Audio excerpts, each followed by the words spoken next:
good. Welcome to episode 122. Wow, we keep rising. That number keeps getting bigger and bigger. Absolutely. Of Beer with Strangers, I'm your host, Tony Russo, and I'm joined this week, as I'm joined each week, by Doug Griffith, Extreme Brewing Supplies. And Doug's been gone for 2 weeks, three weeks. 2 weeks. And he brought the sun back with him. Well, hopefully. It was nice yesterday. That's Wednesday, and of course, the days it's not as nice and a little cooler, but had a little rain, I think, earlier this morning, but it's not too bad out there. At least it's not snowing. At least it's not snowing. I was talking to my daughter about that today. She said it's been miserable. I'm like, well, it is the end of January. January and February aren't known for being for having great weather. And there, beginning of the month, we had down to 0 temperatures one day, so it was cold there beginning of the month. And I'm glad it didn't stick around too long. And so, just before we get started, this week we are drinking the Flesh and Blood IPA from Dogfish Head. Very cool. This can is I feel like a hot shot because I got like this is like a preview can, like it'll be out in February, so I've got like 3 days. Well, I'm sure they have. I mean, it's bottled or some of it's canned now, so they got to get sufficient quantities canned before they can start shipping. So and they're also handing them out to people like me. Early release, right? Yeah. Very good if you're into it. This got nice color to it. And I was saying, Doug, they're probably going to sell 1 billion of these in the summertime because I'm very excited that cans are coming back. And we're going to talk about that in the show and a couple more things in the show. But before we get started, 2 quick things. Thing number 1, classes. You have a wine class coming up, yes? Yeah, well. Or was it last weekend? No, it's next week, actually. Right. We have a beer class scheduled for Thursday. I mean, that's tonight. But for anybody's listening, you may be too late. Yeah, it starts at 6 o'clock tonight. So we got one tonight. We have a beer class or wine class next week, and the following week we have a beer class on Saturday. Wine and beer are both on Saturday, starting at 2 o'clock. So if you're interested in learning to make wine and or beer, by all means, give us a call and sign up. And you also have some. Your Sean was talking. You may have a mead class coming up. And we hope so. If we can design classes. John Talkington scheduled, but he may be tough to get because he's getting ready to open his meadery. So very exciting. Hopefully, we can have him on when he's ready to open his meadery and he can. Yeah. On classes, the last one we had scheduled was when we had all the snow, so we canceled that because of the bad weather. Oh, right. And for my part, we do have the Shorecraft Beer Fest coming up in February. You can check that out at shorecraftbeer.com. Also, I came up with, there are 2 things I came up with. One, I will show you later. Hopefully, we'll get Doug to do a video, an I Love This Beer video. But also, I love this beer. There you go. But also, we have a contest, an essay contest. So you write your craft beer love story and you send it to me. And we'll judge them, and the people who win get a free night in Ocean City and 2 tickets to the event. So that's kind of cool. Any specifics on top? I mean, other than beer oriented? No, just craft beer oriented. I'll tell you, if you're writing about like local craft beer, you probably have a better chance of winning than if you're writing about shore craft beer on the Delmarva Peninsula, you probably have a better chance of winning than if you're writing about, Yingling, let's say. So local is more important than too far away. Right. And I'll tell you, if you get a chance, you should go and you should look at some of the stories because there are 2 or 3 up there that aren't just good because they're about local beers, but they're also really good stories. So I think they kind of elevated the. It actually sounds like a good reason to do a tour of a few breweries, talk about the beers they have on tap, and your experiences brewing. So that'd be a great way to get a good essay written. Well, and what's kind of cool about the 2 that we have that I'm sorry, we have maybe 10, and all of them are good, but there are 2 that really kind of stand out only because they're cute couple stories and also have craft beer. So it's and there's one there are 2 stories that are just about a person and how much they love their beer, and those are good stories as well. So whatever you like, but if you go to shorecraftbeer.com, you can find the link to the contest and you can join. It takes you, maybe write 300 words. What I always say is, they say a picture is worth 1,000 words. So give me 1,350 words. One picture, 300 words and change, and we'll put it on the website for people to see. And so far, there's been a really good response. Good. And in other quick news, my Boilermaker story was published this week on craftbeer.com. I'm proud of it. If you get a chance to look at it, it's all of these several local beers and one local bar, and then carton, because those are it's funny. It's like, where can I go? Where do I want to go? And who has whiskey? Yeah. So. But I always consider a Boilermaker one that you took your full pint of glass of beer, drank a little bit out of it, took that shot of whiskey and dropped it in, and then drank the whole thing down. But I know you can also, some people don't like the mix, so you can sip and drink and sip and drink, whiskey beer. So, but Boilermaker's always considered as the actual dropping, and then drink it. In my research, just because I always thought that I was wrong, because I always thought a Boilermaker was you take the shot and you chase it with the beer. And so and people are like, no, you drop it. So I did a little bit of research, and both are Boilermakers. Yeah. Although the way I talk about drinking the beers are not really Boilermaker style. They're neither shot and chase or drop and drink. Most of them are just sip, whiskey, and taste them both together. Beer. Right. Only because it's why, like, the other premise is you're going to spend some money on whiskey and you're going to spend some money on beer. And I opened the story, like the first Boilermaker I had, the first shot in a beer I had was like Seagram 7 and Budweiser. And you want both of those, like, just to kill the burn. Like, you're 20 years old or whatever, you take a shot of whiskey and you want to make the fire stop. And you do that with the coldest beer that you have to hand. But this is like just another take on it. That's why we called it a reimagining. And one of the stories that didn't make it for a couple reasons. Reason number one was I couldn't talk to the guy. We missed one another. And reason number two was that it was a drop and shot. But I talked about it on another show, but I'll talk about it again. If you get a chance to go over to the Brick Room, they have it's called like a snowball, and it's the Samuel Adams Winter Lager, I think. Okay. And like Bailey's and coconut vodka, and you drop the one in the other. Excuse me. They give you about half a glass of beer. So, again, you want to drink at least kind of responsibly, right? So you have about a half a glass of beer, and you drop it in, and it tastes like the idea is it's supposed to taste like a coconut snowball, like the Hostess cakes. Right. So, and it does. It's fine. I quite enjoyed it. I'll probably do a separate story about it, but that was one of that didn't make the cut, and that was the way it was. But the one that did make the cut that I didn't get to talk much about was John Panashevitz from Third Wave. He suggested rye, and I wanted someone to suggest rye because rye is my drink. And that's one. But I saw your comments. You thought maybe it'd be too spicy. Right. Yes. And a lot of people you can't use rye, it's too spicy. You can't use rye, it's too spicy. And John's like, well, you can use rye with this because they have the Big Reef, which is an English style porter, so it's not big and heavy and smoky. It's a little bit it's flavorful, but it's not punch you in the face flavorful. So it goes nicely with the rye. I took one for the team and tested that out, and that works just fine. So. But you got to find a bar in order to do that, because you can't just do it at Third Wave because they don't have any rye whiskeys. Absolutely. Or you can that is a trick you can try at home, kids. Yeah. Try that one at home. Well, most of these Boilermakers, if you have more than one, you want to do it at home anyway. I'll drink a couple beers while I'm out, but I lay off the whiskey unless I'm home, mostly because I don't have a lot of self-control around whiskey. And after the second one, you're already not making great decisions. So you want to be within walking distance of your home. And there's a local bar by me that the Sports Nut. I don't know if you're familiar with it. No, I'm not. They don't have a lot of good things. They don't have a lot of good liquor. but they are within walking distance. But they got lots of liquor. But they got lots of it. And so I'll go to the sports night and walk home. That's one of the few places where I'll drink whiskey.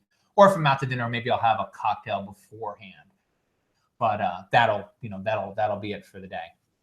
So that brings you up to date on all our stuff. And now we're going to get to the news. We're going to start with our homebrewing section, which is brewing beer on the moon in space brewing. I'll go. I'd be glad to go and try. Take one for the team. Yeah, take one for the team. I think that, from what I remember, that was a result of a contest by a company, the Indian company, who's going to be sending tests up there. So I think it was a California team that won that. Yeah, either Berkeley or Caltech or one of them. They want to see, it's an innovative idea, see what the effects of and why or how fermentation occurs. In zero gravity. Well, if it's in the moon, it's going to have some gravity. Oh, but right, in little gravity. Little gravity, yeah. But as we talked a little bit before we got started, the question that they said is they've got to ferment it and keep the CO2 out of the air. And but if they vent it, if it's all contained and they have a vent outside, I don't understand why they can't vent it. But it produces there's some challenges, I understand, with fermentation. If you have to contain all the CO2 that's given off, then you have to have something in order probably to compress that CO2 that's given off into a tank, like we have CO2 tanks. So it probably be forcing it into a liquid state so that it's more compact. Now, never really gathered the CO2 that's given off to see what volume is given off. You'd have to have a balloon and see what volume for a specific size. And how does that volume change when you're in space? Right. But I think that there's less gravity, and there's no. Well, if it's going to be contained in a space vessel, then it's going to be pressurized to whatever I assume Earth pressurization is. But if it's not pressurized, then it's going to be even more volume because there's no pressure to hold it down. Right. Yeah, that's what's interesting to me, because I think from what I got from it, it looks like they're going to take they're going to brew it here. Right. And they're going to take a carboy and stick it in a spaceship. Well, I understood. Yeah, they have a container for the wort itself, a container for the yeast, and then they're going to open a valve between the two and let the two start to ferment. But what happens to that CO2? I mean, that's why they're engineers at University of California, and I'm not. But still, I mean, the only difference from there, if you have it in a contained vessel, is no gravity. So I'm not sure what they're going to really learn when. Well, I think that the way that you move through space, like if the water pressure will be down as well, because like they always float up in the spaceship. So I think maybe they'll have this in the gravity-free zone because all of these are experiments about what happens with no gravity. But I thought it was talking about going and having it on the moon. I think it's. But they're talking about from what happens here to the moon. Yeah. So it'll be kind of floating around, and it's like the idea of like moving. Like how will yeast react to the pressure of the liftoff, and how will it react along the way? Like what kind of changes to the yeast? And that's what I thought was really interesting about it. I would love to have sent it to Ed, because the real question is about the yeast, and they thought that the best way to find out how yeast reacted was to make a beer, because then you could like know how the yeast. That's going to be dormant when it goes, but then they're going to provide sugar for it to become active. Right. Yeah. But hey, good idea. Get you some exposure to space and maybe be famous. Yeah, who knows? Yeah. The other, I didn't put this story in, but I heard a story this week about the invention of seltzer came from beer rather than the other way around. I don't know if you knew that or not. Yeah. Because seltzer was very popular, but they could only get it like from nature. They only had natural seltzer. So they would go to, there's one German town that kind of sounds like seltzer, which is why it's called seltzer. But there were all these hot springs that people would go to, and cold springs. Perrier. Yes, exactly. And that's how, and they would just scoop it up in the bottle, cork it, and mail it. And one guy was very interested in, and he lived next door to a brewery, and he went and he asked a brewer if he could collect the CO2 that was coming off of the brewing process and figure out a way to force it into water. So he invented a way to collect it off the beer and to force it into water, and that's how bottled seltzer was first. Have you ever been to Europe? I've not. If you order water in a restaurant, most places in Europe, gas or no gas is the question. Yeah. Because they have both. I mean, predominantly I've been to Italy and France, and both places you say, I would like some bottled water. It's gas or no gas is the question. Well, I know one of the things they said in the story was that it was like that in England. They call it still or not. Still or fizzy, I think is what they say in England. So I'll always take fizzy. I've got one of that was the other thing that they said in the story, that the Soda Stream is like 30 years old or 40 years old. That it was very popular in England, and it just never caught on here. But you don't have a Soda Stream; you just have a CO2. I got CO2 myself. Container in your house. We do a recipe every week, and since I'm down here at the bottom, I'll mention the recipe. I don't know if you got a chance to look at it. It sounded good. I didn't read the recipe, but it sounded good. Very good. So it's a porter sugar cream pie, and if you are listening, just reach out and let us know you're listening, because I'm considering maybe to try and do maybe a monthly cooking segment where I try to make some of these things. And we get to eat these things. Yeah, maybe in the coming year we'll be able to eat them online, because I think that would be. I thought it would be a fun experiment. You're not going to give me a pie in the face, are you? No, I'm not going to give you a pie in the face. But I thought it would be cool to use a local beer and to just do this kind of cooking segment. I don't know, maybe as a midweek thing, or maybe I'll just bring it in and say, hey, I got some like Big Reef Porter, and I made the recipe that suggested. So that's on the list of things to do. So let me know. Reach out to me. My email is tony@oceancity.com. If you're driving, that's the easiest one to remember. Otherwise, you can reach me through the shorecraftbeer.com website. Just any of the info things will go to me and say that, we want to see you hit Doug in the face with a pie, and I totally will do it. News this week. Were there any stories that jumped out at you that you wanted to talk about? The one that you talked about with all the different, the 10 taps and all the different, 90 different beers, was it? I forget the number of beers, but there are 9 pages. Yeah. The beer menu had 9 pages. Yeah.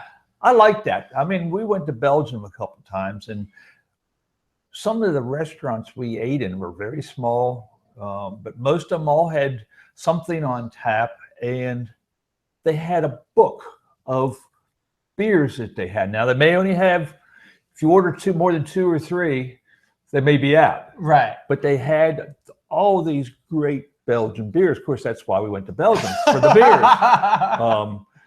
The Goes and the Framboise and all the different fruit wines.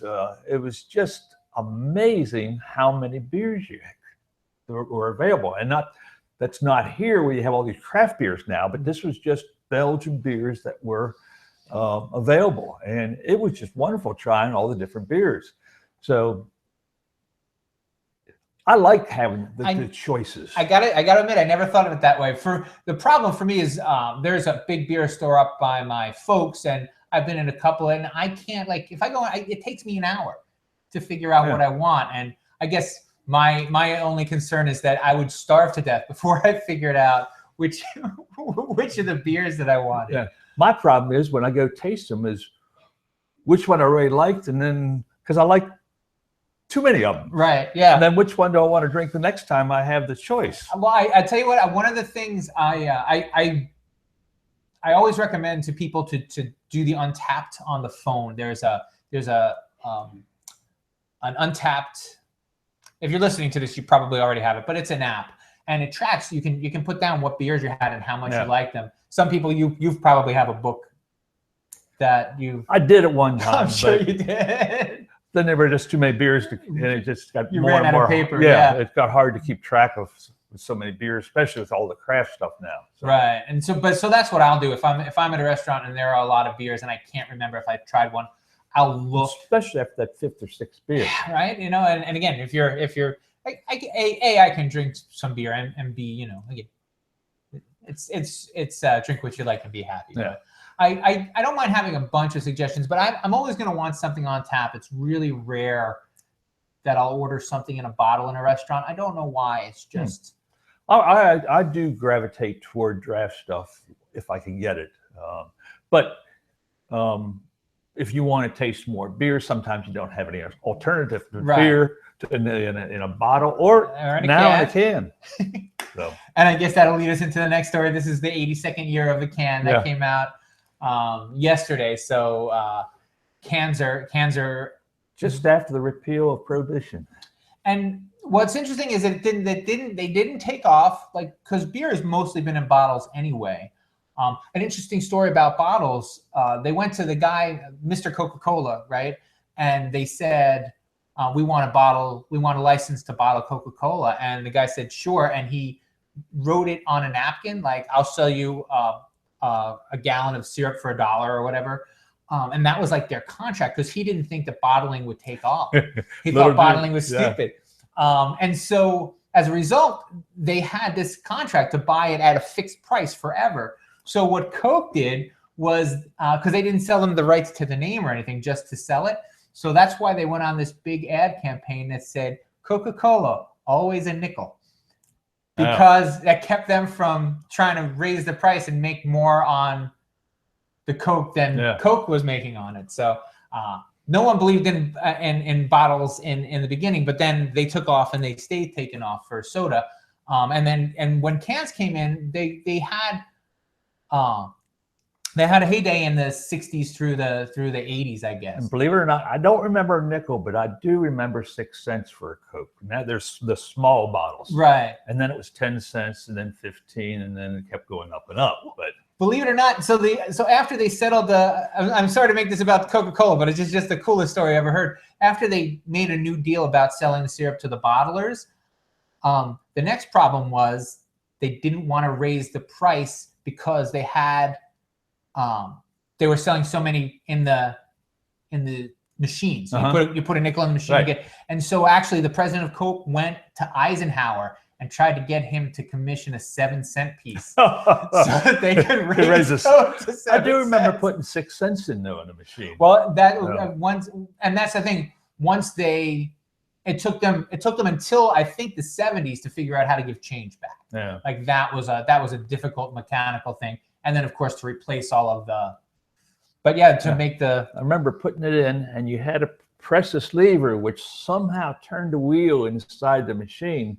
Then you could open the door and pull the soda out. But just the one soda was all you could pull out. But it had a wheel inside, what I remember, and I guess the 6 cents engaged the mechanism that turned the wheel, because you had to push this lever down, and the wheel turned just a little. You could look inside, you can see the wheel turn, and then you pull your bottle out. And it was like seems to me it was an elongated door opening. So they had multiple levels, but first one was low, and then the next one's up just a little bit. You could get to the top of it, but you couldn't pull it past the opening. Unless you paid your 6 cents. Right, that's 6 cents. God bless Coca-Cola. So yeah, I'm sure that a lot of that stuff was very new to innovative stuff that they did for vending purposes. Yeah, so. and that's the thing. How do you? And now they have dollar changers. So I guess eventually they can charge you $10 for a Coke, and you can either pay it or not. But and that was the other thing, that Coke being a nickel kept everything else at a nickel, because no one's going to pay a dime for a Pepsi if you can get Coke for a nickel. The other thing they did, and this is about Coke this week, guys, sorry. I don't know if you ever saw the fill here lines on if you look at the old Coke glasses, there's like a little line on it. No. They put. Well, I know beer glasses in Europe are like that. It's the reverse of that. You have to fill the syrup to there, so people couldn't cheat you and give you and water down the Coke. So it was the syrup, then the soda. Right, you put the soda on top. Yeah. And I got another one on the Coke. We used to, when I was in high school, we were up in the mountains, Western Maryland, and we used to ride bikes up to the top, and the gas station at the top had a Coke machine about the size of our freezer right there, but it had water in it. It was all 3/4 full of water, and the soda bottles hung down inside. You pull it out and up, and they were really, really cold. Because of the water. Right. But the water just made it feel cold when it was all wet when you got it out, and you knew it was cold. Well, and also I think water would seem to keep it colder than just air. I would expect. It's just that water can get skunky after a while. All right, so where are we, kids? I got distracted. Next story. Let's talk about our friends. I feel bad at tough break for the new brewery at the new distribution plant or whatever, the new brewery at in North Carolina for Sierra Nevada. Okay, yeah, and the problem with bottles. Yeah, they had, and as it turned out, so there were some of their bottles were defective. They're not sure how many, but it wasn't many. It was 1 out of 10,000. Yeah. It's not a big. And how many beers are they making that 1 out of 10,000? They make a lot of beer. They do make a lot of beer, and again, that's why you should drink beer in cans. But but I thought it was like this. Yeah. You know, and you know that they've one got thing to be, for sure, it's lighter. You know? Oh yeah, it's lighter. It's easier to carry. You know that someone like the guy who saved a nickel on going with a different bottling company out east. You know, like, oh, we'll get our bottles from this guy. Yeah. It's you know, $1,000 cheaper a year, and now they have to do this big recall. Somebody was unemployed that morning, I'm sure. I wonder who's gonna. I mean, how many they'll actually get back? You know, probably everything that's on the shelves will go back, probably, right. and that'll hurt. But you know what? I'll tell you what. If you have to have a major beer recall, you want to have it at the end of January. Yeah. You know, it's not like it's 4th of July weekend and they have to pull all their beers off, because that would hurt everybody.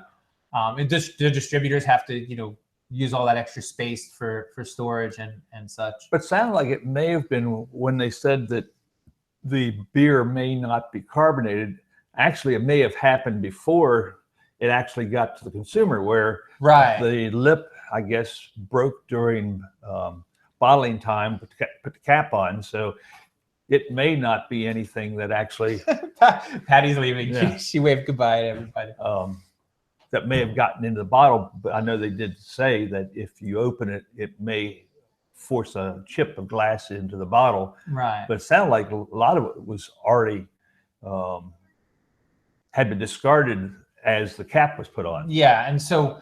I mean, I'm glad no one was hurt, and I you can feel always bad take your beer for and pour it through a strainer and make sure there's no glass in it. Yeah, I'd rather just get beer out of a can, or again out of a tap. I've increasingly, I mean, I can't really keep beer in the house. Do I keep putting this up here every time you say can? No, but I gotta say, I love how red that can is. Speaking of our friends at Coca-Cola, I guess maybe we'll call this episode "The Other Real Thing." Because that's just a really distinctive can. Can. Yeah.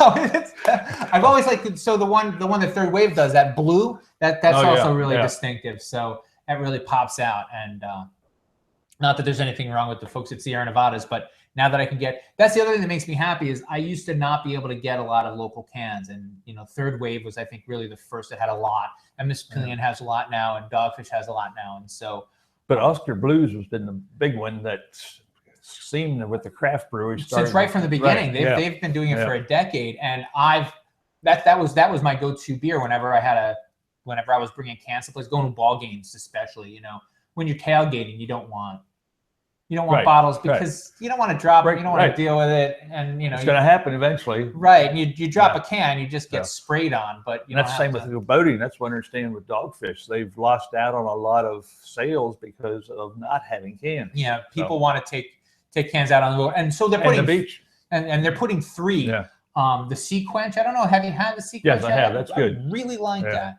And I know 60 Minutes already in 60 Minutes already in cans, and this is the third. And they may do the occasional one-off, but this is, as I understand, these are all going to be in cans all year long. And they're also doing an expansion over there. If you get a chance, I wrote a blog post about it. You can take a look.